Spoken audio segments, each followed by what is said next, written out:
ma'am. Hindi talaga siya buntis. Ginagawa-gawa ko lang yun, ma'am. Para lumayo lang talaga sa kanya, ma'am. Wala na bang natitirang pagmamahal sa'yo, sir, dito kay Ma'am Jessa? Ma'am. Hindi ka nakipag-break po kay Ma'am Jessa. Hindi ako nakapag-break, ma'am. Pero yun nga, sir, mali pa rin yung ginawa mo na dalawang babae nasaktan mo ngayon.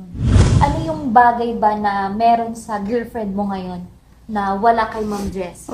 Wait natin ng 8 years. Kapag mahal sa magulang, ma'am. Ayun yung way, ma'am, na hindi ko nakakita sa kanya, ma'am. Oh my God! 8 taon, di mo nakita sa akin yun? Di pag-alaga sa magulang mo? Kung gano'n ko minahal magulang mo? Hindi mo nakita yun? Ano yun? Naubos yung bigay ng pama. Nag-loan ako, di ba? Sa maternity ko, saan nakitira pa tayo doon? Naubos yun, 42,000 yung daddy. Tapos sabihin mo,